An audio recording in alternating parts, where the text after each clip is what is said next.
एक शक्ति है, एक रहस्यमय ऊर्जा जिससे सब जगत चलायमान है।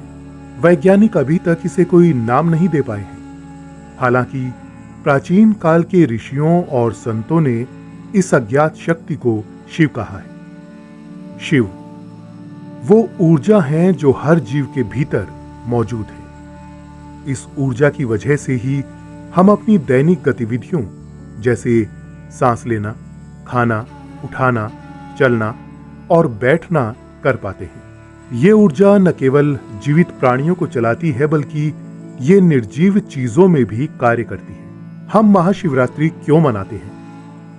महाशिवरात्रि पर्व है हमारी चेतना को बढ़ाने का और ध्यान के माध्यम से प्राण शक्ति को बढ़ाकर अपने स्रोत की ओर ले जाने का।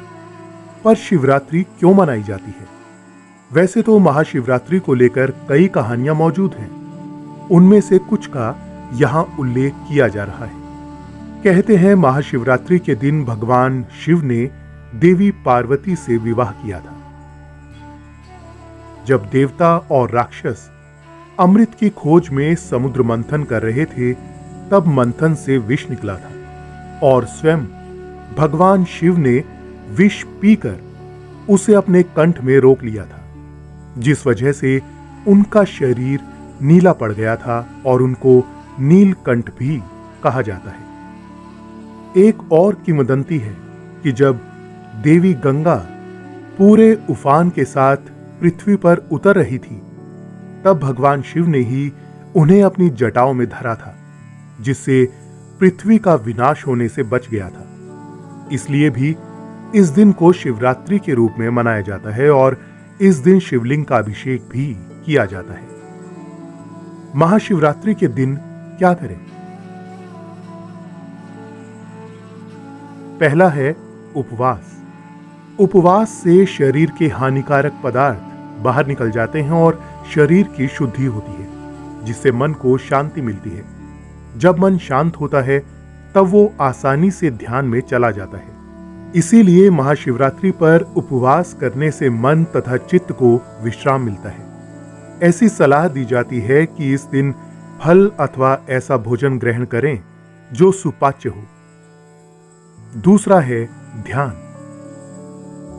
महाशिवरात्रि की रात को नक्षत्रों की स्थिति ध्यान के लिए बहुत शुभ मानी जाती है। इसलिए लोगों को शिवरात्रि पर जागते रहने और ध्यान करने की सलाह दी जाती है। प्राचीन काल में लोग कहते थे, यदि आप हर दिन ध्यान नहीं कर सकते हैं तो साल में कम से कम एक दिन ध्यान अवश्य करें। महाशिवरात्रि को रात्रि जागरण करें और ध्यान करें। तीसरा है मंत्रोच्चारण।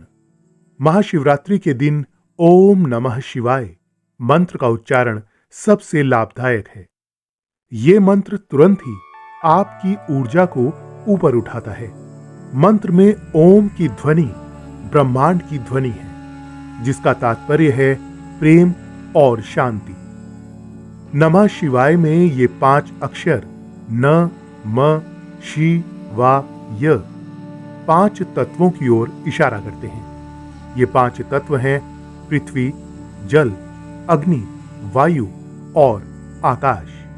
ओम नमः शिवाय का जप करने से ब्रह्मांड में मौजूद इन 5 तत्वों में सामंजस्य पैदा होता है। जब इन 5 तत्वों में प्रेम, शांति का सामंजस्य होता है, तब परमानंद प्रस्फुटित होता है। चौथा है शिवलिंग की उपासना। शिवलिंग निराकार शिव का ही प्रतीक है। शिवलिंग पूजा में बेलपत्र अर्पण किया जाता है। शिवलिंग को बेलपत्र अर्पण करना अर्थात 3 गुण शिव तत्व को समर्पित कर देना। तमस वो गुण जिससे जड़ता उत्पन्न होती है।